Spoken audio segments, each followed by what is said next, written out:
এবার থেকে ভারতীয় পণ্যে 18% শুল্ক আমেরিকায়। এক্স পোস্ট করে ঘোষণা প্রধানমন্ত্রী নরেন্দ্র মোদীর।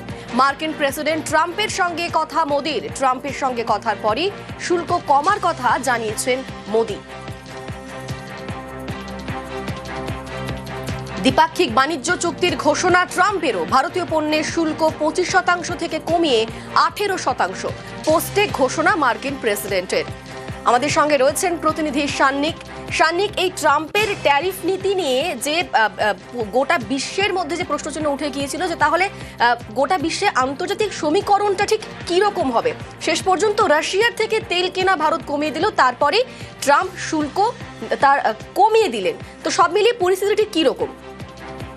দেখো, এর আগেই আমরা দেখেছি 27 জানুয়ারি ভারতের সঙ্গে ইউরোপিয়ান ইউনিয়নের যে mother of all trade deals হিসেবে যে ডিল সাইন হয়েছে, তারপর থেকেই আন্তর্জাতিক মহলে অন্তত বাণিজ্য ক্ষেত্রে ট্রাম্পের উপর যে চাপ বেড়েছিল সেইটা কিন্তু একেবারে স্পষ্ট। আর তাতেই বাজেটের ঠিক পরের দিন একেবারে স্পষ্টতই আমেরিকা এবং ভারত দু তরফ থেকেই জানানো হলো যে আমেরিকার তরফে যে শুল্ক চাপানো হয়েছিল অতিরিক্তভাবে ভারতের ওপর, যা প্রায় 25% গিয়ে দাঁড়িয়েছিল, সেইটা কমিয়ে 18% করা হলো।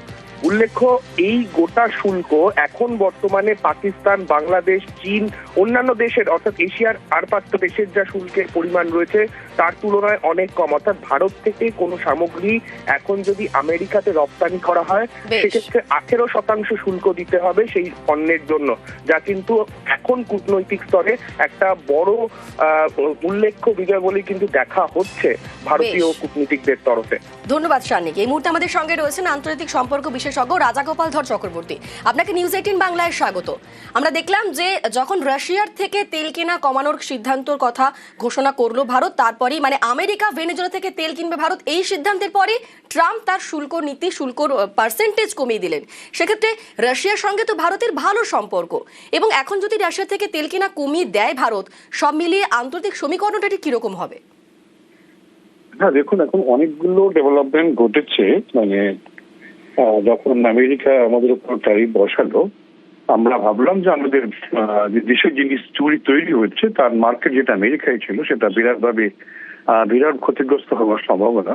তা আমরা বিকল্প মার্কেটের সন্ধানে যখন গেছি, সেখানে রাশিয়ার প্রেসিডেন্ট এসেছে, নাম হয়, তার সঙ্গে আমাদের চুক্তি হয়েছে। তারা বিশেষ কিছু আমাদের জিনিস কেনার নেই, কিন্তু আমরা সেখান থেকে তেল ইত্যাদি নিচ্ছিলাম এবং তারা সেটা জানিয়েছে অসুবিধে কিছু নেই। নিষেধাজ্ঞাটা ভারত কিভাবে কন্ট্রোল করবে সেটা ভারতের ব্যাপার।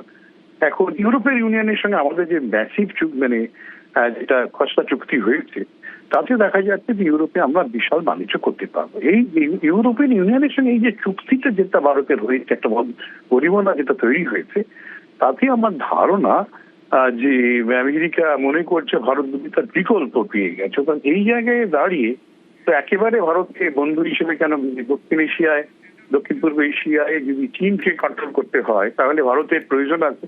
ভারতের সঙ্গে চীনের যে একটা ইগো কনফ্লিক্ট আছে সেটা খুব একটা মেটার জায়গায় নেই।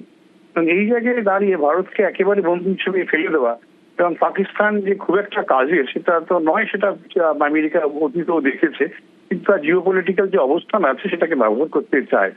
এখন যেটা 18% 50 থেকে 18% নিয়ে আসা হয়েছে, এটা আমেরিকা বুঝিয়ে দিচ্ছে যে ভারতের বাণিজ্য, ভারতের একটা দেখুন 130-140 বিলিয়ন ডলার আমরা ব্যবসা করি, হিউজ মার্কেট। এবং আমেরিকা পুরো, হ্যাঁ, তাদের যে এখন একটা সময় ছিল আমেরিকা থেকে আমরা বেশি কিনতে, এখন উল্টো অনেক বেশি আমেরিকা আমাদের থেকে কেনে। আমাদের ওষুধপত্র ইত্যাদি জিনিস আমেরিকার বাজার ছেড়ে গেছে, এখন এর বিকল্প খুব একটা নেই। এবং ভারতকে ধরে রাখাই একটা, ভারতের প্রোডাক্ট এখন আন্তর্জাতিক বাজারে স্বীকৃতি পেয়েছে, এখন সেই বাজারটাকে নষ্ট করতে চাইছে না। এটা ইকোনমিক দিক, পলিটিক্যাল দিকটা হচ্ছে ভারতকে কাছে দেখা দরকার, চীনকে, চীনের আগ্রাসনকে কতটা নিয়ন্ত্রণ করা যায়। আমেরিকার কাছে যে রাশিয়া খুব একটা যে বড় একটা শক্তি বলে মনে করছে না, একটা যে দেশ ইউক্রেনের সঙ্গে 4 বছর লড়াই করছে, তার সঙ্গে খুব একটা ভয়ের কিছু নেই বলে আমেরিকা মনে করে। হ্যাঁ, আপনাকে অনেক ধন্যবাদ। বরানগরে কেন্দ্রের হাসপাতাল বিশেষভাবে সক্ষমদের জন্য। এই হাসপাতালের অবসরপ্রাপ্ত কর্মীদের পেনশন স্থগিত। শনিবার হঠাৎ নোটিশ, অবসরপ্রাপ্ত কর্মীদের মাথায় হাত। নিউজ 18 বাংলা এই খবর দেখায়, তারপরই স্বস্তি। কর্তৃপক্ষ জানিয়েছে নোটিশ